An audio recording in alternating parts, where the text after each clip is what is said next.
બનાસકાંઠાના દાંતીવાડાના જાત ગામે સીપુ નદીની છાતી ચીરીને ચાલતા ગેરકાયદેસર ખનન માફિયાઓના આતંક સામે આજે જન આક્રોશનો જ્વાળામુખી પાલનપુર કલેક્ટર કચેરીના આંગણે એક ધડાકાભેર ફાટ્યો છે। સત્યનો અવાજ ઉઠાવનારા ગામના એક હોનહાર યુવાનની કરુણ હત્યાના સણસણતા આક્ષેપો સાથે હજારો ગ્રામજનો ન્યાયની ભીખ માંગવા રસ્તા ઉપર ઉતરી આવ્યા છે। બનાસકાંઠા જિલ્લાના સરહદી દાંતીવાડા તાલુકાના જાત ગામ અને તેની આસપાસના વિસ્તારોમાં ખનન માફિયાઓ દ્વારા કાયદો અને વ્યવસ્થાના સરેઆમ ધજાગરા ઉડાડીને કુદરતી સંપદાની લૂંટ ચલાવવામાં આવી રહી છે। ગામ નજીકથી વહેતી સીપુ નદીના પટમાંથી રાત દિવસ ગેરકાયદેસર રીતે રેતી ચોરી કરીને બેફામ ગતિએ દોડતા ઓવરલોડ કારમુખા ડમ્પરોએ સ્થાનિક રસ્તાઓને રક્તરંજિત બનાવી દીધા છે।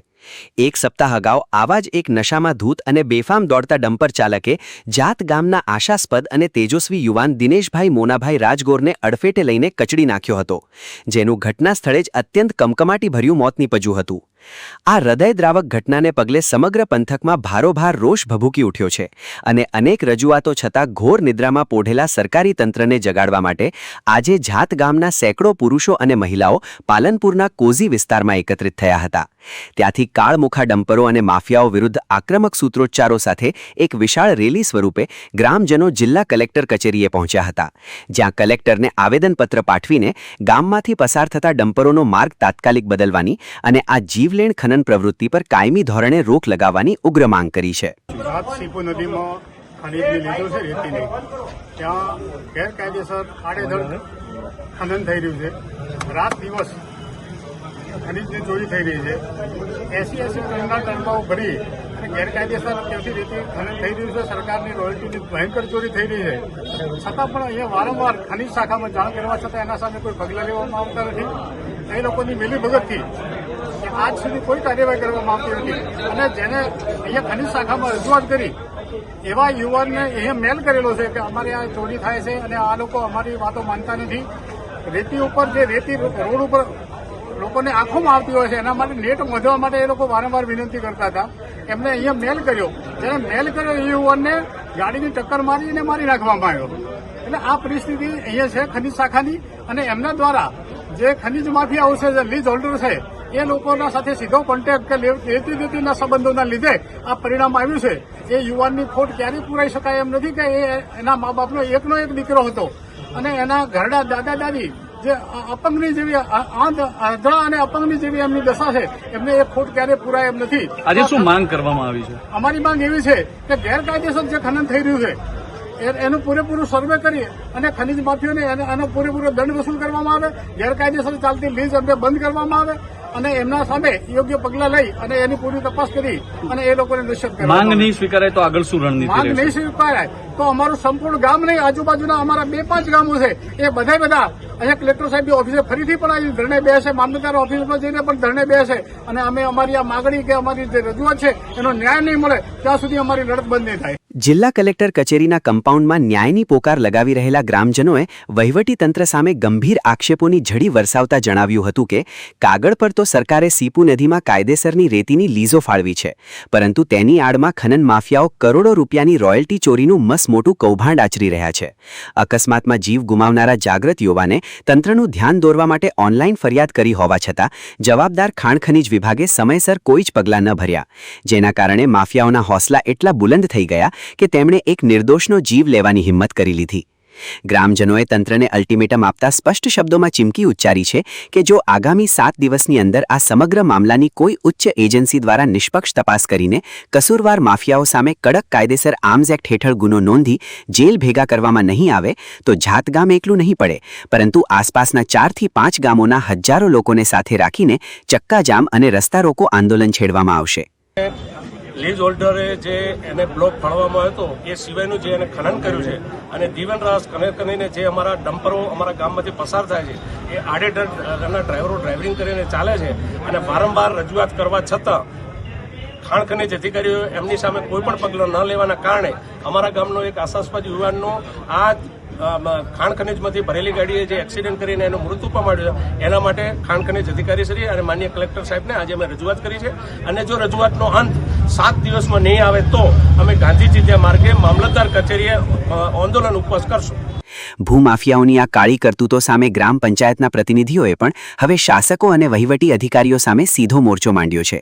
ગામના સરપંચ પુત્ર સહિતના સ્થાનિક નેતાઓએ આક્રોશ વ્યક્ત કરતા જણાવ્યું કે નદીના પટમાં જે રીતે જેસીબી અને હિટાચી જેલા ભારે મશીનો ઉતારીને નિયમોની એસી-તેસી કરવામાં આવી રહી છે તે ખાણ ખનીજ વિભાગના ઉચ્ચ અધિકારીઓની રહેમનજર વગર અશક્ય છે.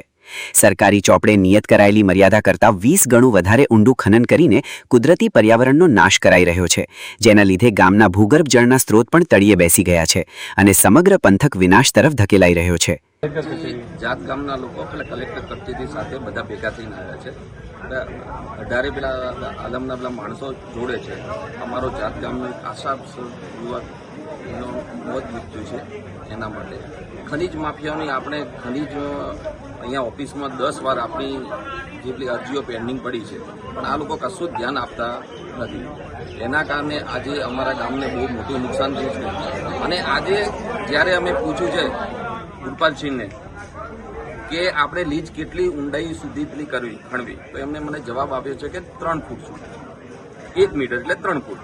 તો અત્યારે ખાડા 30-30 ફૂટના પડ્યા છે. શું આ ખનીજ ઓફિસ આર્ય તપાસ બી કરશે તો ક્યારે કરશે? નદીની બી રાહ જોવે છે કે ચોમાસું આવે ને ખાડા પૂરાઈ જાય. તો અમારી ખાસ વિનંતી છે કે આ તાત્કાલિક ધોરે કે કાલના કાલ આ ખાડા માપી અને જે તે પેલી ઘટતી કાર્યવાહી છે એ પેલી કરવા વિનંતી. બીજી તરફ આ આખા કૌભાંડ અને હત્યાના સણસણતા આક્ષેપો બાદ ગ્રામજનોનો મોરચો સીધો જિલ્લાના ભૂસ્તર વિજ્ઞાન અને ખાણ ખનીજ વિભાગના કચેરીના ઉંબરે પહોંચ્યો હતો. લોકશાહીના ચોથા સ્તંભ એવા મીડિયાના તીખા સવાલો અને ગ્રામજનોના ભારે આક્રોશ વચ્ચે જિલ્લા ખાણ ખનીજ અધિકારી ગુરપ્રીતસિંહ પોતાના વિભાગનો લૂલો બચાવ કરતા નજરે પડ્યા હતા. તેમણે સરકારી ઢબે જણાવ્યું હતું કે અગાઉ પણ તેમના વિભાગ દ્વારા આ વિસ્તારમાં ઓચિંતું ચેકિંગ હાથ ધરીને દંડનીય કાર્યવાહી કરવામાં આવી જ છે. છતાં જો ગ્રામજનો આટલા ગંભીર આક્ષેપો કરી રહ્યા છે તો તેને ધ્યાને લઈને આવતીકાલે જ ખાણ ખનીજ વિભાગની એક ખાસ ફ્લાઇંગ સ્ક્વોડની ટીમને જાત ગામની સીપુ નદીમાં સઘન તપાસ માટે રવાના કરવામાં આવશે. देखो जात का विलेज से कंप्लेन आई थी अपने पास, तो उसके लिए हमने ऑलरेडी 5 जून को अपनी टीम भेजी थी. उसमें मेजरमेंट हो गया है और अभी आज गाँव वाले फिर मिलने के लिए आए थे, तो उसके लिए हमने फिर दोबारा टीम को कल भेज रहे हैं. उनको साथ रख के दोबारा मापनी कर देंगे. जो भी होगा इसमें निष्पक्ष जाँच होकर कार्रवाई करेंगे. सर यहाँ से इन्फॉर्मेशन लीक हो जाती है, देखिए ये जो आप इसका कारण क्या है? देखिए आप जो बोल रहे हैं इसका कुछ प्रूफ हो तो मुझे दीजिए, क्योंकि ये जो मेल आया था वो कलेक्टर साहब के पास मेरे पास आया था और हमने उस पर तुरंत एक्शन लिया और तुरंत हमने अपनी टीम भेजी है. टीम भेज के वहाँ पे कार्रवाई की. सर लोगों ने बताया कि 40 डंपर पकड़े गए थे, वापस भी उस कार्रवाई नहीं की गई. अगर आपको एग्जैक्ट डेटा हो मुझे किस डेट में पकड़े थे 40 डंपर, उसकी पूरी विगत मैं आपको दे दूँ. सर लोगों ने अभी देखो लोगों का आक्षेप है पर इसके अंदर कुछ सच्चाई है, आपके पास कुछ विगत हो मेरे को डेट वाइज हो तो हम उसकी पूरी जानकारी आपको इस मामले को लेके देखिए वहाँ पे हमारी कुछ ब्लॉक हमने दिए हुए हैं जो अभी रिसेंटली चालू हुए हैं, तो वहाँ पे कुछ इशू होगा उनके गाँव वालों का रास्ते के लिए. ठीक है, उसके लिए जो भी है हम मतलब शिक्षण उनको दिया हुआ है कि आपको रॉयल्टी के साथ ही जो नियम है सरकार ने उनको फॉलो करके ही वहाँ पे आपको काम करना है. नहीं, इनकी रजूआत पर क्या कार्रवाई की जाएगी? आज उनकी जो रजूआत है उसके लिए हम कल दोबारा टीम भेज रहे हैं. ऑलरेडी हमने एक बार 5 तारीख को तपास हो चुकी है हमारे ऑलरेडी, पर फिर भी हम उनकी सेटिस्फेक्शन के लिए दोबारा कल टीम भेज रहे हैं और दोबारा उनको साथ रख के उनके सामने तपास करेंगे निष्पक्ष. इन लोगों का कहना है कि गांव में से जो भी निकल रहे डंपर बिल्कुल दिन में 100 से 200 डंपर निकल, यही उन्होंने बताया. तो ये बात सही है गलत है? देखो हमारा डेटा चेक करना पड़ेगा. रॉयल्टी हमारे पास आती है और लास्ट ईयर करते हमारे जो बनासकांठा में रॉयल्टी होती थी, लास्ट ईयर भी हमारी 201 करोड़ हुई है. इस बार ही हमारी लास्ट मंथ की तुलना में लगभग 5 करोड़ ज़्यादा रॉयल्टी आई है. तो हम वो चेक करा लेते हैं कि डेटा की इलीगल है या नहीं है, वो आप चेक कर लेते हैं.